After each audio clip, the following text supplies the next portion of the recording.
Bonjour et bienvenue donc dans cette nouvelle vidéo. Aujourd'hui, on va parler d'une thématique que je connais un peu et que j'avais déjà parlé dans le passé. Plus clairement, cette chaîne n'a plus aucune ligne directrice, c'est-à-dire qu'on fait des critiques d'OMT avec des compilations Twitch, en passant par maintenant on va donner un peu son avis en politique. Qui d'ailleurs, est-ce que réellement donner son avis sur des questions politiques est une bonne idée sur Internet? It was at this moment that he knew.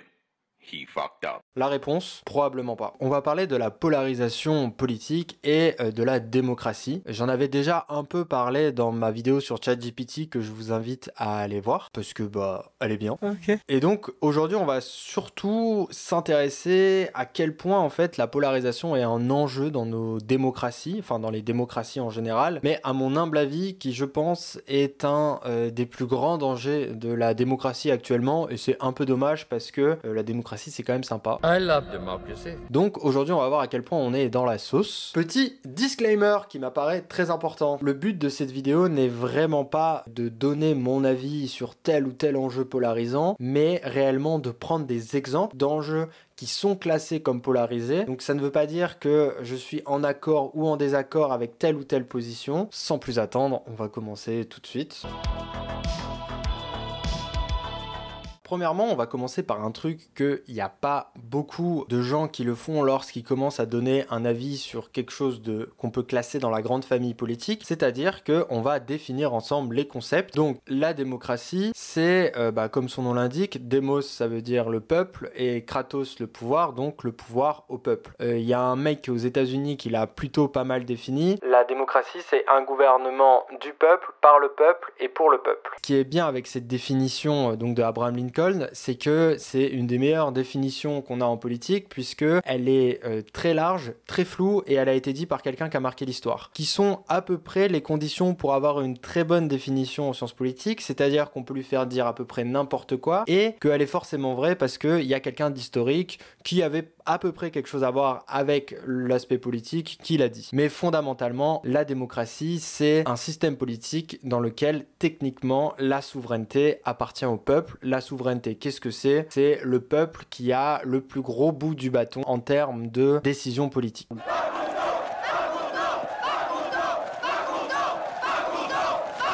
Et c'est surtout que la démocratie, en fait, ça implique l'expression du vote, c'est-à-dire que cette volonté politique, cette souveraineté politique va s'affirmer, va aller de l'avant, va être définie par le vote, ce qui permet donc à chaque citoyen et à chaque membre d'une collectivité définie de pouvoir exprimer cette volonté, de dire s'il est d'accord ou pas, ou dans quel sens il voudrait aller. Et donc, la démocratie aussi, elle a quelque chose d'important, puisque comme elle s'exprime principalement par le vote, c'est que à peu près toutes les conceptions démocratiques sont considérées comme non violentes ou en tout cas ont comme objectif de rendre la société non violente. Parce que en gros, on se fout pas sur la gueule pour savoir qui c'est qui a raison.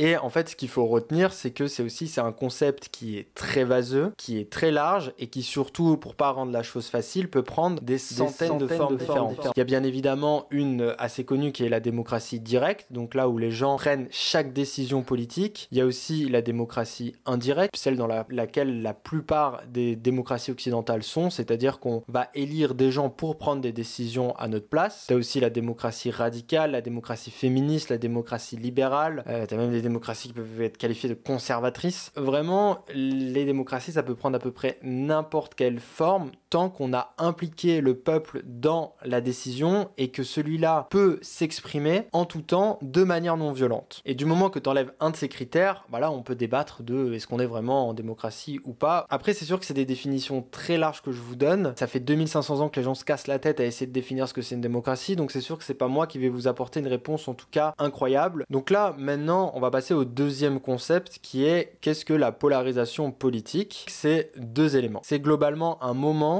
où les opinions sur un enjeu, donc les opinions qui sont politiques, sont opposées à leur maximum théorique. Ici, une opinion politique, c'est l'expression d'une vision à propos d'un enjeu relatant des compétences du gouvernement. Et l'autre point, c'est que c'est un processus qui est en augmentation avec la dite opposition au fil du temps. J'ai rien compris. Je vais vous donner un exemple très simple. Par exemple, la question des armes à feu aux États-Unis. On peut voir que fondamentalement, les gens veulent une interdiction des armes à feu aux États-Unis et que d'autre part, il y en a qui veulent pas du tout une quelconque loi sur pourquoi ils devraient posséder une arme ou pas. Et le gouvernement a la capacité normalement législative pour pouvoir le faire. Bon, après, il y a plein de questions de pourquoi il n'y arrive pas. Et en fait, ce qui est aussi important avec la définition de la polarisation, c'est que outre le fait qu'on se vénère et qu'on se vénère de plus en plus avec le temps, c'est un fait qui est structurel. C'est-à-dire que quand on l'étudie, on ne va pas porter réellement attention au contenu des opinions, mais plus à la relation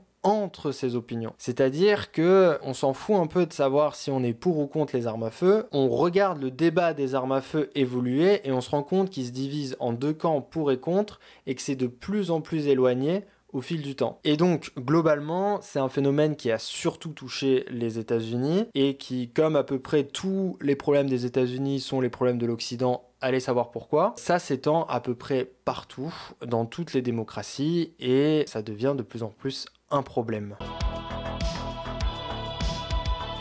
Pourquoi la polarisation, c'est un problème? Parce que dans l'idéal, on pourrait se dire, c'est bien, parce que si on est dans une démocratie, donc là où les opinions peuvent s'exprimer, moins on est d'accord, plus il va y avoir de débats, plus il y a de débats, mieux c'est. Non. C'est très problématique, on va le voir, pour plein de raisons. La première et la plus évidente, entre guillemets, c'est celle que ça contribue à un blocage politique. Les amis, oh là, je suis sérieux.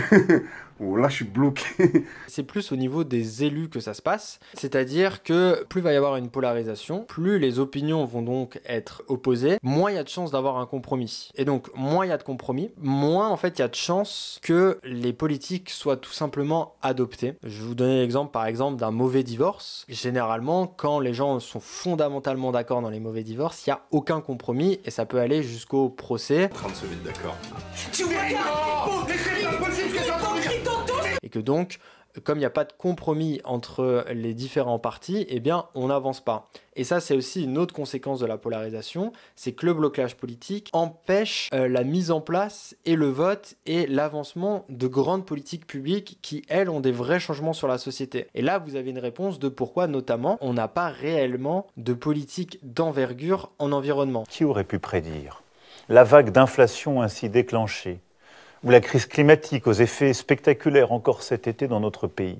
L'autre point aussi, c'est que, et qui découle un peu du blocage politique, et c'est pour ça qu'on le voit se diluer donc de plus en plus dans la société, c'est la perte de confiance envers les institutions. Il y a un nombre énorme d'études qui démontrent que plus une classe politique est polarisée, plus les gens vont avoir perte de confiance envers les institutions parce qu'ils vont les voir dysfonctionnelles. Une des autres conséquences qu'on peut aussi observer de la polarisation politique, c'est la fragmentation sociale. C'est-à-dire que, en fait, les divisions politiques qu'on va observer notamment dans les institutions politiques, donc comme le Congrès et l'Assemblée nationale, vont se répercuter et vont avoir lieu dans la société. Un exemple, par exemple, en France qui est très connu, ça va être l'affaire Dreyfus. Donc là, je vous renvoie à la page Wikipédia de l'affaire Dreyfus, mais ça avait extrêmement polarisé la société. En fait, il y a aussi une fragmentation sociale où, justement, ça vient casser l'idée que la démocratie doit s'exprimer de manière non violente. Parce que plus les gens sont polarisés, moins les gens sont d'accord, plus généralement ils vont être à court d'arguments ou en tout cas ils sont persuadés intimement, fondamentalement d'avoir raison, plus ils ont de chances de recourir à la violence parce qu'ils croient tout simplement en leur projet. Parce que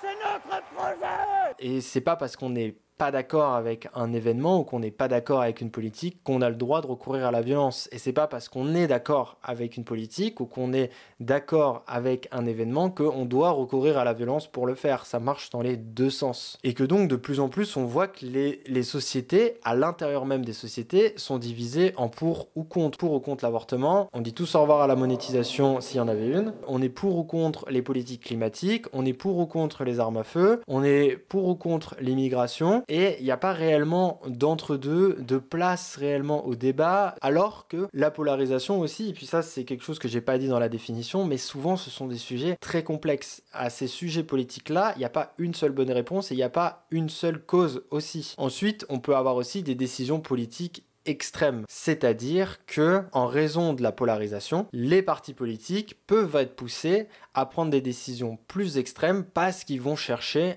satisfaire leur base la plus fervente. Le Parti républicain, ce qu'il fait aux États-Unis, c'est exactement ça avec l'avortement. C'est pareil quand il y a des partis politiques qu'on pourrait classer plus à gauche qui, en matière d'immigration, vont dire il faut ouvrir les frontières à tout le monde sans distinction. Et encore une fois, c'est pas un avis que je donne sur ça, c'est juste un constat. Comme à l'inverse, il y a des partis de droite en France et qui vont être qualifiés d'extrême droite, qui eux ne veulent absolument que la fermeture des frontières. Et on voit bien que, par exemple, tout l'enjeu des migrants est beaucoup plus complexe que ouvrir ou fermer à l'image d'un interrupteur pour éteindre et ouvrir la lumière. Parce qu'il y a des vies humaines à la fin de la journée qui doivent être prises en compte. Donc c'est beaucoup plus complexe que ça et on voit que tout l'enjeu est réduit à une seule question: êtes-vous pour ou contre l'immigration?